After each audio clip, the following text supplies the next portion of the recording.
I still remember the sound the door made when it opened. Not a creak, not a welcome, just fast, too fast. I'd driven 40 minutes with a box of his favorite peach donuts on the passenger seat, planning nothing more dramatic than a Tuesday afternoon visit to my grandfather.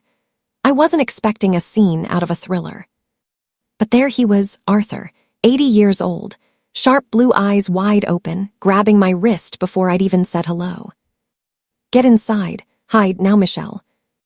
I laughed at first. I actually laughed, because that's not a sentence you expect from the man who taught you how to balance a checkbook and split a bill 3 ways at Sunday dinner. Then I saw his face, and I stopped laughing. Because my grandfather, the calmest man I have ever known, looked scared.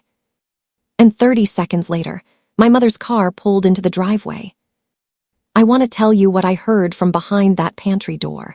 But first, you need to understand who we were before that afternoon. Because the woman hiding in that pantry and the woman I became after, they are not the same person. If you'd asked me, a year before that day, to describe my family, I would have used the word close. We had Sunday dinners. We had a group chat with too many exclamation points. We had my mother, Denise, who called herself Daddy's girl well into her 50s, and who never missed an opportunity to remind people how devoted she was to her aging father. Denise has always been good at being seen taking care of people. It's a different skill than actually taking care of them. I didn't understand that distinction yet. Not really. My grandfather, Arthur, was a retired accountant, the kind of man who still balanced his own checkbook by hand because, in his words, a calculator can't tell you when a number feels wrong. He'd buried my grandmother, Eleanor, 6 years earlier, and something in him had gone quieter since. Not weaker, quieter, like he was listening for something the rest of us couldn't hear. I was a geriatric nurse, had been for almost 10 years. People assume that means I spend my days feeling sorry for old people. It's the opposite. I spend my days in awe of them, of how much clarity survives inside a body the world has started underestimating. Maybe that's why I noticed something in my grandfather that no one else did. He was starting to seem forgetful, missed appointments, repeated stories, called me a leaner once just for a second before catching himself. And I believed it, completely. I had no reason not to. That's the thing about a good performance, isn't it? You don't question it if you love the person giving it. But 6 weeks before I hid in that pantry, my mother started showing up at his house more often. With her husband, Frank, trailing behind her, a man whose construction business had collapsed 2 years earlier and who had developed a very sudden, very passionate interest in protecting Dad's future. I thought it was sweet. God, I was naive. So there I was, standing on my grandfather's porch with a box of donuts, being yanked inside by a man who whispered like the walls had ears. Michelle, pantry now. Don't ask me why, just trust me, sweetheart. I trusted him. I always had. I slid into that narrow little pantry between the canned peaches and a bag of flour that had definitely expired, and I pulled the door until it was open just a crack, enough to see the kitchen table, not enough to be seen. My heart was going so fast, I was sure they'd hear it from the driveway. Denise came in first, all warmth and lipstick, and a voice pitched exactly 1 octave higher than her real one, the voice she used for people she wanted something from. Frank followed with a leather folder tucked under his arm like a briefcase in a courtroom drama. And behind them, a woman I didn't recognize, sharp blazer, clipboard, a smile that never once reached her eyes. Dad, my mother said, settling into the chair across from him, this is Vivian. She's a consultant. She helps families like ours get everything organized, before things get complicated. I watched my grandfather's face change. Right there at that table in front of them, his shoulders dropped. His eyes went soft and unfocused. His hands, which I knew could still solve a crossword in 11 minutes, began to tremble slightly on the table. Organized, he repeated slowly, like the word was slippery. What? What do you mean, organized? I nearly gasped out loud, because I knew that voice. That was not confusion. That was performance. I'd spent a decade around real cognitive decline, and I know exactly what it sounds like, exactly what it looks like in someone's eyes. This wasn't that. My grandfather was acting, and nobody in that kitchen knew it except me. Vivian slid a folder across the table. It's just a simple power of attorney form, Mr. Arthur. It just means someone can help you with the boring stuff, bills, banking, so you don't have to worry about any of it. Someone, my grandfather murmured. Who would that someone be? Me, Dad. My mother's hand covered his. Just me, you trust me, don't you? There's a particular kind of stillness that comes over a room when someone is being taken advantage of and doesn't know it yet. I felt that stillness in my bones, crouched behind that pantry door, watching my mother stroke my grandfather's hand like she was soothing a spooked animal instead of steering him toward a signature. I don't feel right today, Arthur said, voice wavering beautifully. Can we do this another day? Frank leaned forward. Arthur, buddy, the sooner this is sorted, the sooner you can stop worrying about any of it. He didn't sign. Not that day. He blinked at the paper like it was written in a language he'd forgotten, and eventually Vivian sighed, gathered her folder, and said something about circling back soon. My mother kissed his forehead on her way out the door and told him she loved him more than anything in this world. I believed she meant the house, and the accounts, and whatever else was sitting in that folder. The second the front door clicked shut, I heard my grandfather exhale, a long, slow breath, like a man setting down something heavy he'd been carrying for miles. I stepped out of that pantry with my hands shaking. Grandpa, I whispered, what was that? He looked at me, and for the first time that day, his eyes were completely, unmistakably clear. That, he said, was the beginning of the end of their plan. Sit down, sweetheart, I have a lot to tell you. We sat at that same kitchen table, the one Alina picked out 30 years ago, the one with the small burn mark near the edge from a candle Denise knocked over as a teenager, and my grandfather told me the truth. I've been pretending, Michelle, for 4 months now.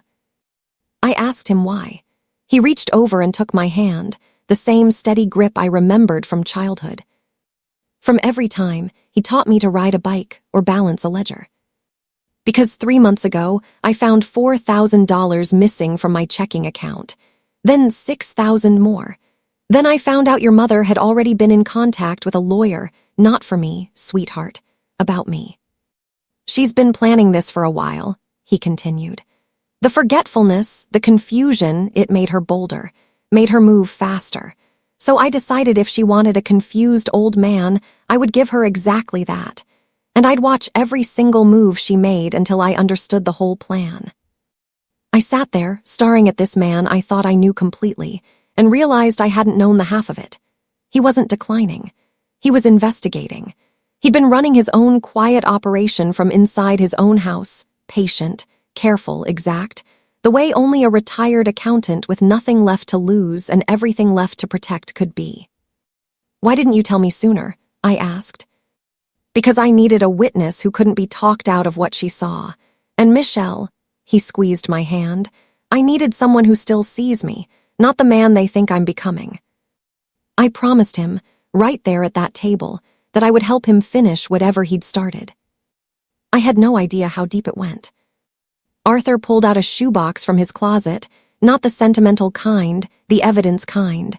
Bank statements, photocopies, a small notebook filled with dates in his careful accountant's handwriting. I started writing everything down the day I found the first withdrawal, he explained. Time, amount, who visited that week. $4,000, withdrawn the same week Frank's business went under. 6,000 more, the week after Vivian Cross first appeared at his door, introduced by my mother as just a friend checking in on him. Frank's name had been quietly added as an authorized user on one of Arthur's accounts, something Arthur said he never approved, but the bank had a signature on file that looked close enough that no one had questioned it. That detail sat heavy with me, a signature that looked close enough. Grandpa, I said slowly, this isn't just bad behavior, this might be fraud. He nodded, calm as ever. That's why I need you to call someone for me tomorrow. A woman named Diane Whitfield, elder law attorney. Eleanor's old friend from her bridge club, if you can believe it. She's the only person outside this house who knows what I've been doing. Turns out my quiet, checkbook balancing grandfather had been one step ahead of everyone the entire time. Diane Whitfield's office smelled like old books and stronger coffee than I usually drink. She was maybe 70 herself, silver hair pulled back, reading glasses perched halfway down her nose, and when she looked at the shoebox of evidence Arthur handed her, she didn't blink. "This is thorough," she said, flipping through the notebook. "Unusually thorough." "I had a good teacher," Arthur said. 40 years of ledgers does something to a man's instincts. Diane laid out exactly what we were dealing with. If Denise obtained power of attorney while Arthur was, on paper, cognitively compromised, she could legally control his accounts, sell the house, make medical decisions on his behalf, all of it. And if he'd signed anything during one of those confused performances, undoing it later would have been a long, expensive, painful fight. "But he hasn't signed anything," Diane said, "and he isn't actually impaired, which means we have two jobs. First, get that documented medically beyond dispute. Second, figure out exactly what they're planning next and be ready before they are." "There's one more thing," Arthur added quietly. "My birthday. Denise has been talking about a big party for weeks now. 80th birthday, the whole neighborhood invited." He looked at me. "That's not a coincidence, Michelle, that's a stage." Diane's expression didn't change, but something in her eyes sharpened. "Then we'd better get to work," she said, "because I think I know what kind of party this is going to be." Dr. Bennett had known my grandfather for years, a geriatric specialist with a gentle bedside manner and absolutely zero patience for shortcuts. Arthur insisted on the most thorough cognitive evaluation available, not because he doubted himself, because he wanted a piece of paper nobody could argue with. I sat in the waiting room while they ran him through memory tests, reasoning exercises, questions about dates and names, and simple math done in his head. 2 hours later, Dr. Bennett walked out with a manila folder and a small, knowing smile. "Your grandfather," she told me, "has one of the sharpest minds I've evaluated this year. Full competency, no signs of cognitive decline whatsoever." I nearly cried right there in that waiting room. Not from surprise, I'd known, deep down, since that afternoon in the pantry. But there's something different about hearing it made official, about watching the truth get written down in language a courtroom would respect. We had it now. Proof. Real, undeniable, dated proof that the man they were calling declining had a mind clearer than most people half his age. "Now," Arthur said, folding the report carefully into his jacket pocket, "let's see what they've got planned for my birthday." It didn't take long to confirm what Diane had suspected. Through a cousin who worked at the venue my mother had booked, I learned that Denise had arranged for a notary to be present at the party, Vivian Cross, of course, just in case Dad wants to finalize a few things while everyone's here to celebrate with him. A public signing, in front of neighbors, friends, family, witnesses who loved my grandfather and would have no idea what they were witnessing. My mother wasn't just planning to take his signature, she was planning to make it look like a beautiful, loving moment. A daughter helping her aging father get his affairs in order, surrounded by the community that adored him. If he refused or hesitated or looked confused in front of all those people, it would only reinforce her story. Poor Dad, he really is struggling. Isn't it a blessing she's stepping in? It was, in its own way, brilliant. Cruel but brilliant. "She's not stupid," Arthur said when I told him. There was no anger in his voice, just a tired kind of sadness. "She's my daughter. I taught her how numbers work. I suppose I should have expected she'd learn how people work too." I reached over and held his hand. "She's not going to get away with it, Grandpa."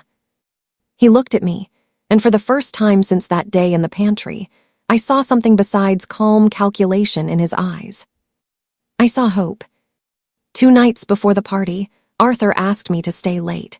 He disappeared into the hallway closet and came back carrying a small, dented tin box I'd never seen before, pale blue paint chipped at the corners.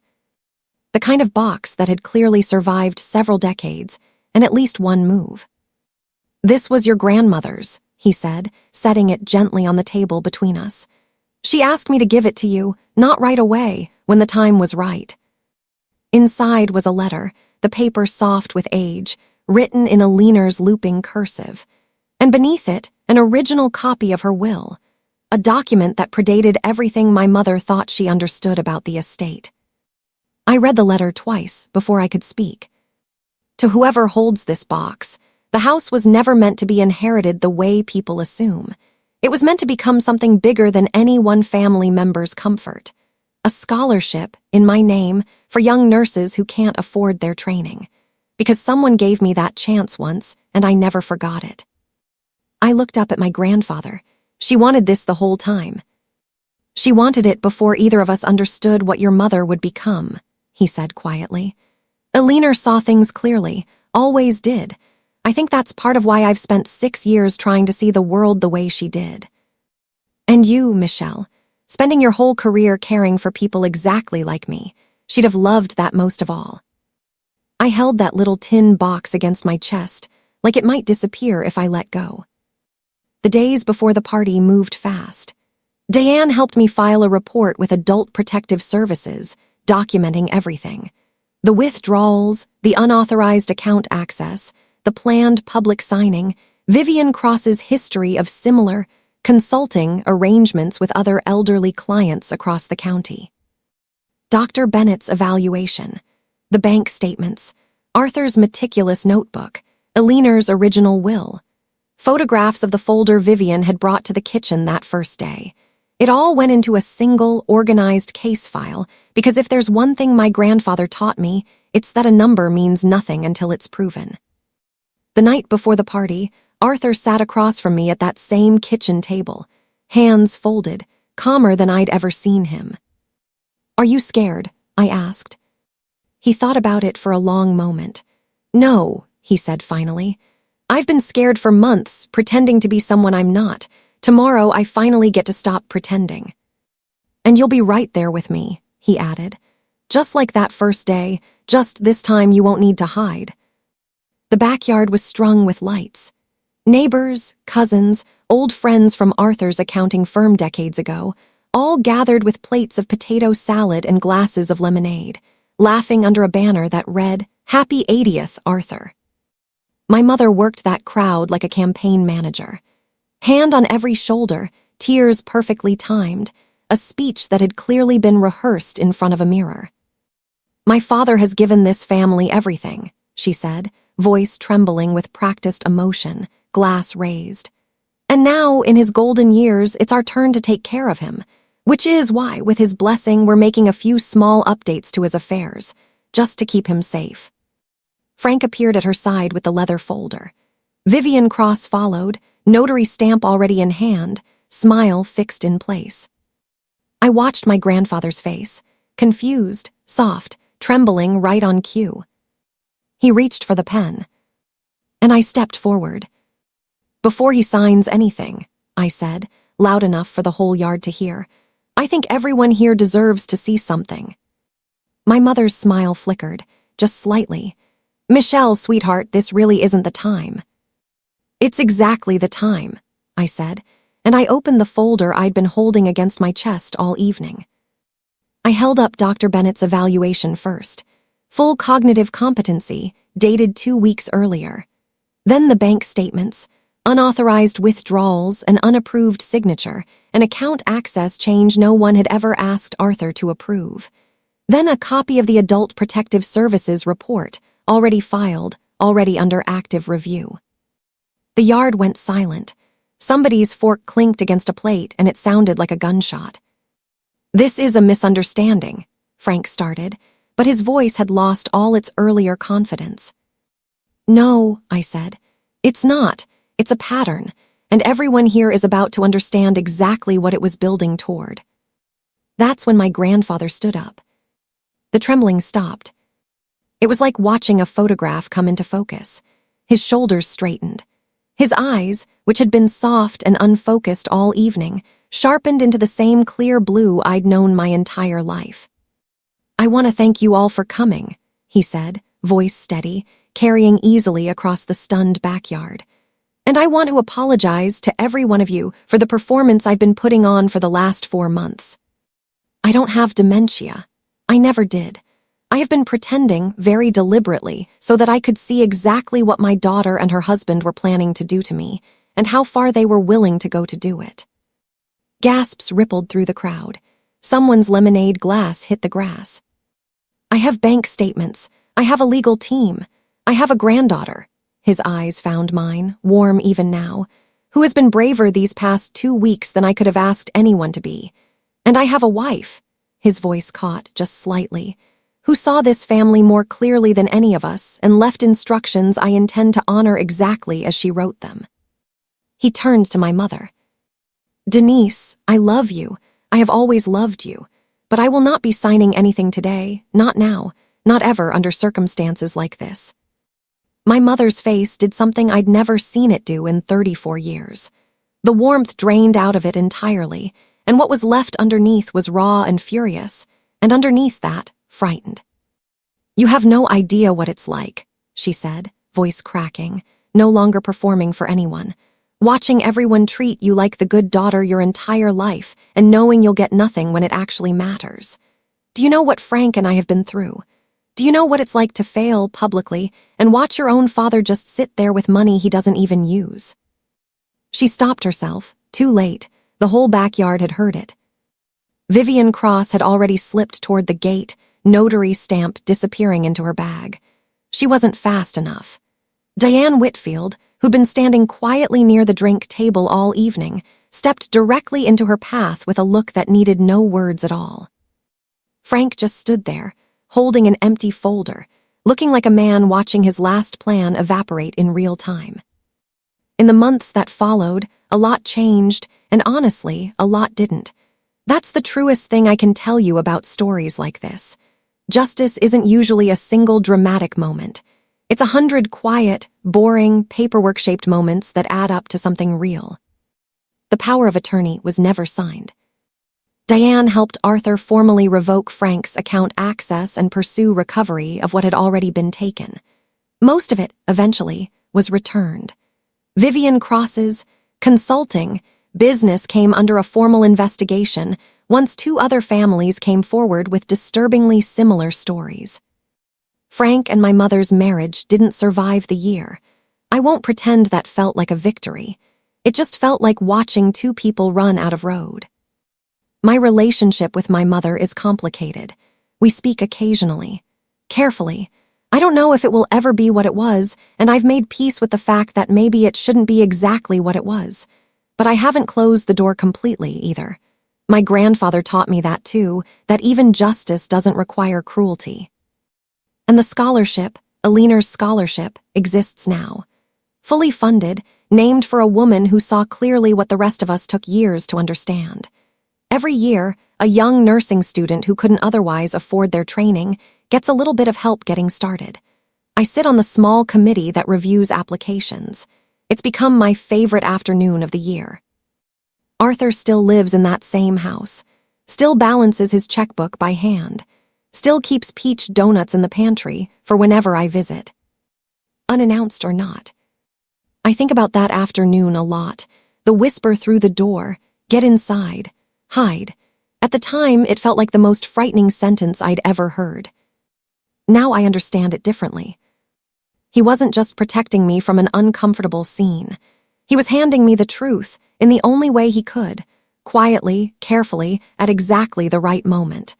He trusted me to carry it until it was time to bring it into the light. If there's one thing I hope you take from our story, it's this. The people who love us clearly don't always announce it loudly. Sometimes it's a whisper through a cracked door. Sometimes it's a shoebox full of bank statements. Sometimes it's a tin box, kept safe for years, waiting for the right hands to open it.